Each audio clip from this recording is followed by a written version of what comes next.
وہ جو تیسرا درویش تھا وہ روشنی کے سفر میں نکلا ہوا تھا۔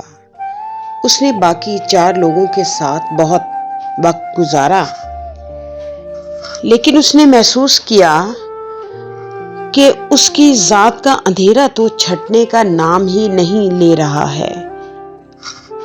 پھر ایک دن اس نے سوچا کہ وہ شمال کی طرف نکل جائے گا، اس روشنی کی تلاش میں جہاں کی ضیاء سے وہ اپنے اندر اجالے بھر سکے۔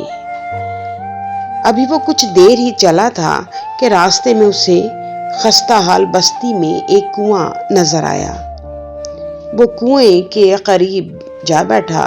اسے یکلخت محسوس ہوا کہ اس کی ذات بھی تو اسی کنویں کی مانند ہے۔ وہ ہر روز اس کنویں میں ڈوبتا ہے، ہاتھ پاؤں مارتا ہے، پھر خود ہی وہ ہاتھ بڑھا کر ڈوبنے والے کو نکالتا ہے۔ وہ اس کے چہرے کو غور سے دیکھتا ہے۔ ارے یہ تو میرا چہرہ ہے۔ وہ حیرانی سے دیکھتا ہے اور پھر وہ چہرہ اس کی ذات میں گم ہو جاتا ہے۔ ڈوبنے اور ابھرنے کا سلسلہ اس وقت شروع ہوا جب ایک شام وہ کنویں کے کنارے پانی بھرنے میں مشغول تھا کہ ریشما ادھر پانی بھرنے آئی۔ ریشما کو دیکھ کر وہ بے چین ہو گیا۔ اب وہ اکثر ہی ریشما کو دیکھ کر بے چین ہو جاتا تھا۔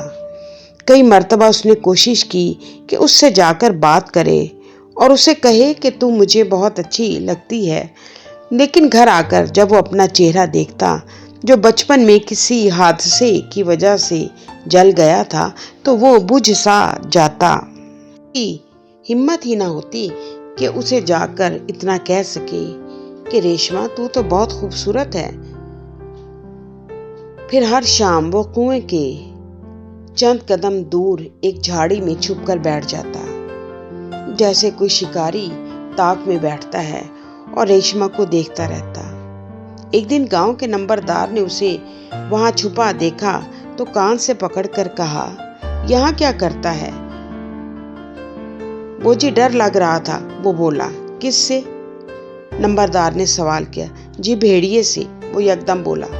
بھیڑیا؟ نمبردار حیران ہوا۔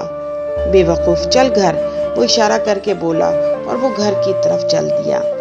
اس کے بعد اس کا معمول بن گیا، کسی نہ کسی کونے خدرے سے وہ اسے تکتا رہتا تھا۔ ایک دن اس نے اس بات کا ذکر رحیمہ سے کیا۔ رحیمہ گاؤں کے پٹواری کا بیٹا تھا اور اس دن ان دونوں نے پروگرام بنایا کہ مل کر کنویں پر جائیں گے۔ چند گز کے فاصلے پر دونوں ریشما کو دیکھ کر ٹھٹک گئے۔ وہ 2 مٹکے اٹھائے کنویں کی طرف بڑھ رہی تھی۔ یہ تو بہت خوبصورت ہے، رحیمہ بولا، اور پھر دونوں نے اپنے ذہن میں ایک منصوبہ ترتیب دیا۔ ایک شام وہ کنویں سے کچھ فاصلے پر ایک ٹوٹی دیوار کے پیچھے چھپ گئے۔ شام ہو گئی، ریشما نہ آئی۔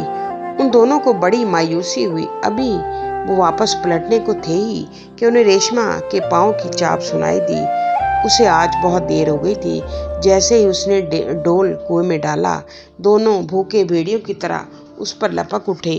ریشما نے چلانے کی کوشش کی، لیکن ان بھوکے بھیڑیوں نے اس کی ایک نہ سنی۔ انہوں نے جلدی جلدی ریشما کے ہاتھ اور منہ کو دوپٹے سے باندھا اور اسے مٹکوں سمیت کنویں میں پھینک دیا۔ تیسرا شخص جو روشنی کی تلاش میں نکلا ہوا تھا، خستہ حال بستی کے ایک پرانے سے کنویں کے پاس بیٹھا محو استغراق تھا۔ پھر کیا ہوا؟ اس نے ذہن پر زور ڈالا۔ ہاں، اسے یاد آ گیا۔ اگلے روز گاؤں میں شور مچ گیا، ریشما لاپتہ ہو گئی ہے۔ پورے گاؤں میں ڈنڈورا پٹ گیا اور پھر 3 روز بعد کنویں سے ریشما کی لاش نکالی گئی۔ لاش بری طرح پھول چکی تھی۔ لوگوں کا خیال تھا کہ ریشما نے خودکشی کر لی ہے۔ تیسرا شخص خیالات سے چونکا۔ آخر وہ کب تک کنویں کے پاس بیٹھا رہتا؟ اس نے ایک نظر کنویں میں ڈالی۔ اسے محسوس ہوا کہ ابھی ابھی ریشما کو کنویں میں پھینکا گیا ہے۔ ابھی تو اس کی دبی دبی چیخ و پکار بھی فضاؤں میں موجود تھی۔ وہ ایک دم گھبرا کے وہاں سے چلا آیا۔ بستی سے کچھ دور ایک چھوٹے سے گھر میں ایک دیا ٹمٹما رہا تھا۔ وہ گھر میں داخل ہوا۔ اس کے سامنے ایک انتہائی خستہ حال شخص موجود تھا۔ کون ہو تم؟